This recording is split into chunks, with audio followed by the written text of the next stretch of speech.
Think about your stomach for a moment. Not what you ate yesterday, not what time it is, just how it feels in the morning before anything. That first hour when the body is still quiet. For a lot of people over 60, that hour has changed. There is a fullness that was not there a decade ago, a heaviness that does not leave by noon, a belly that feels off, slower than it used to be, larger than it should be given how carefully you eat. And you have probably already heard the explanation. Your bile is in decline. Take 2 tablespoons of olive oil on an empty stomach. Add coconut oil, MCT, flaxseed.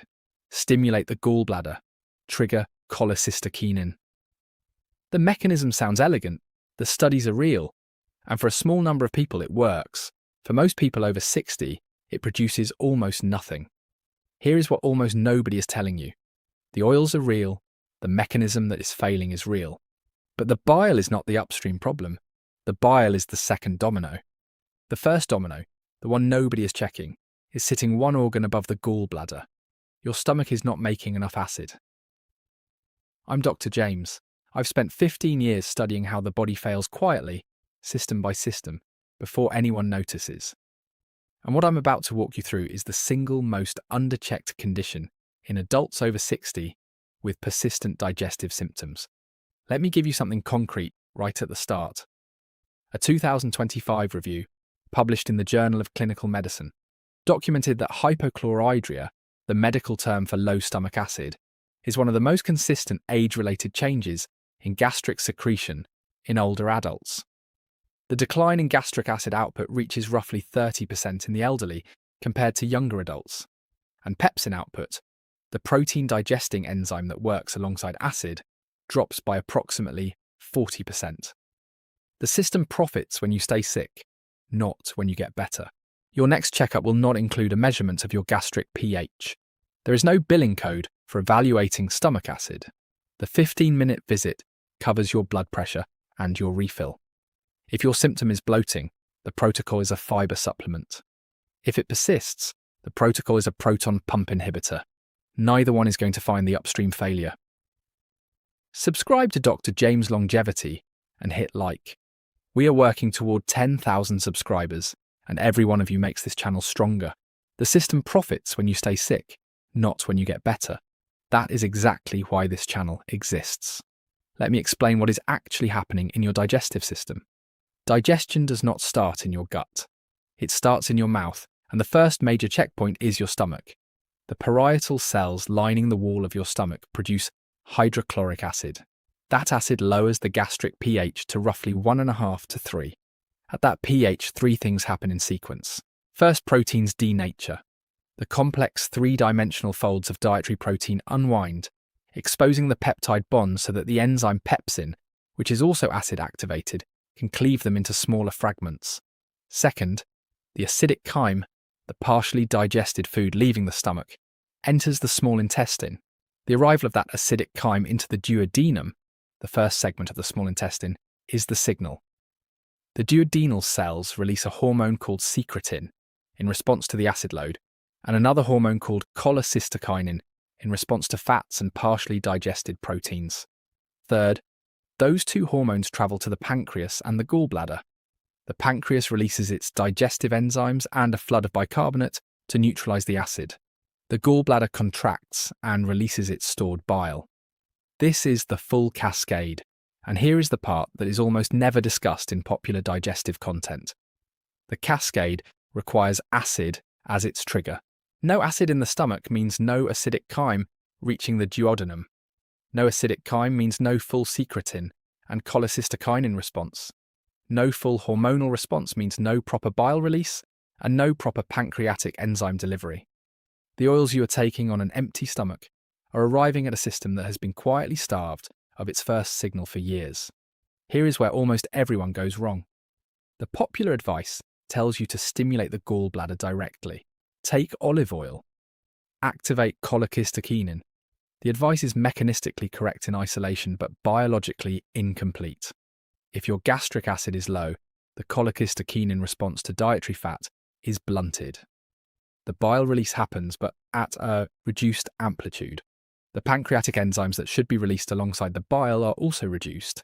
The result is that you get a partial digestion of the oil itself, minimal downstream effect, and a system that continues to operate at 30 to 40% of its former capacity. 2024 research published in studies on elderly populations showed that approximately 77% of older adults taking long-term proton pump inhibitors developed small intestinal bacterial overgrowth, a direct consequence of insufficient stomach acid, no longer killing bacteria before they reach the small intestine. Almost 8 out of 10. And those bacteria, sitting in the small intestine where they should not be, ferment carbohydrates and produce gas.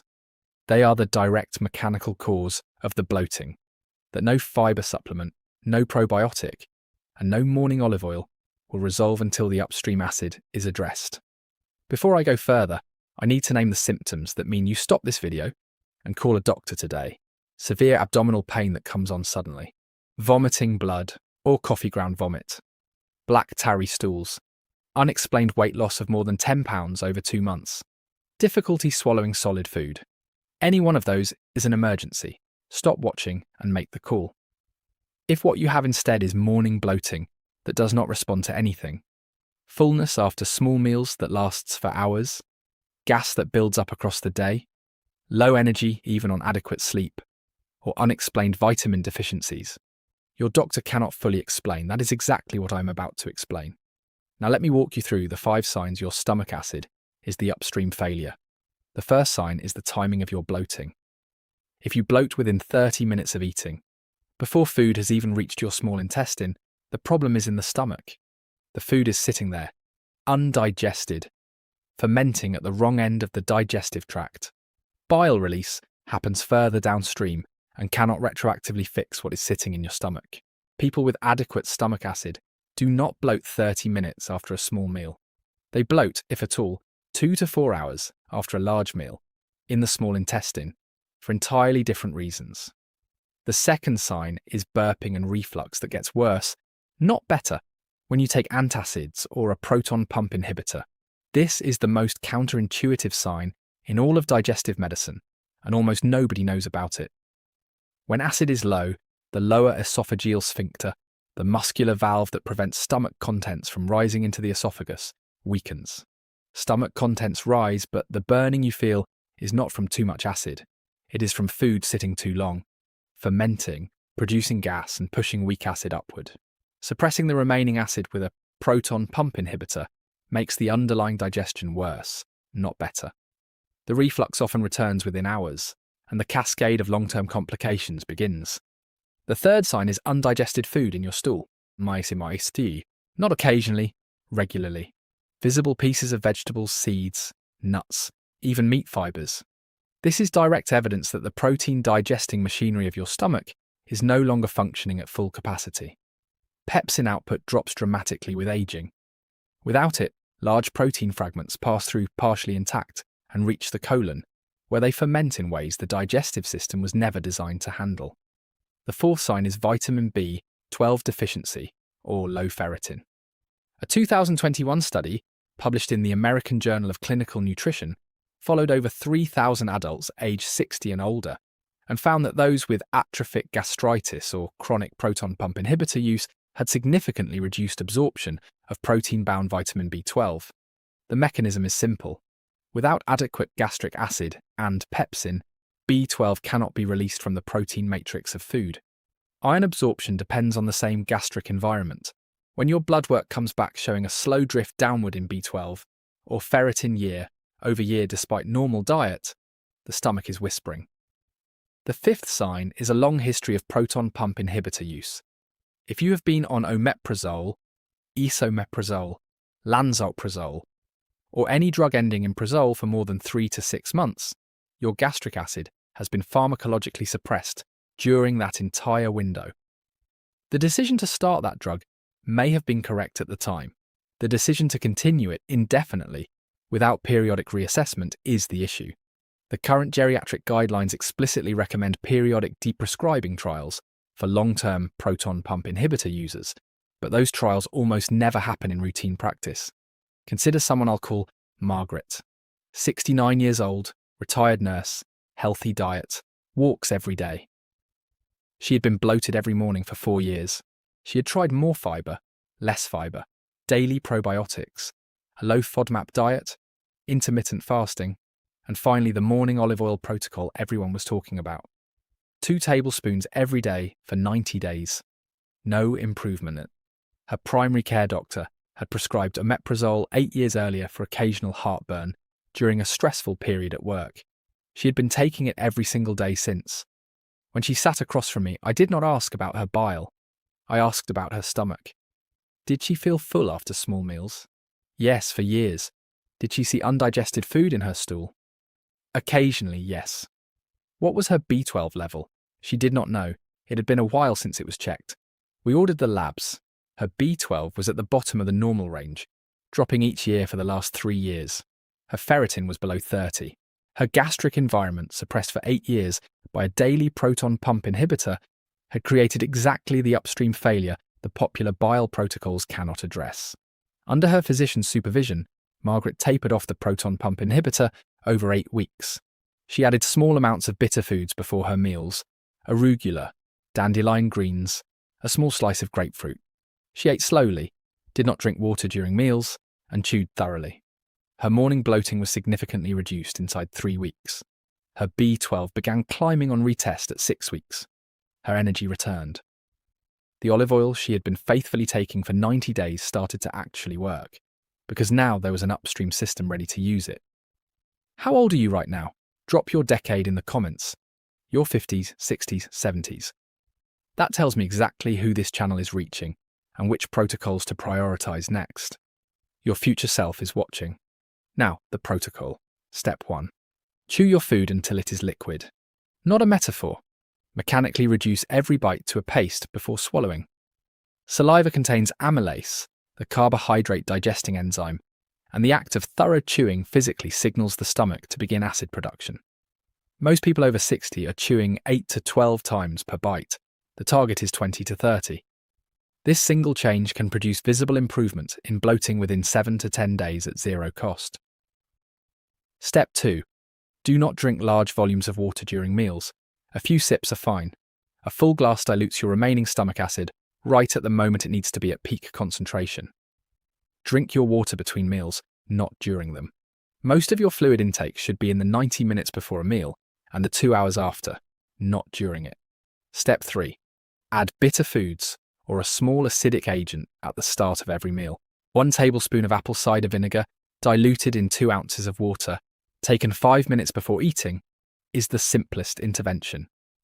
Bitter greens, a small slice of grapefruit, or a wedge of lemon squeezed onto food can substitute. The bitter and acidic stimulus directly signals the parietal cells to produce more acid. This is the upstream activation that everyone is missing. Step 4.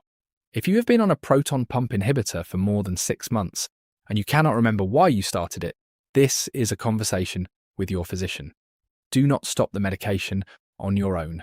Some people have legitimate ongoing reasons to take it, but the geriatric guidelines support periodic reassessment of long-term acid suppression, and that reassessment almost never happens unless you initiate the conversation.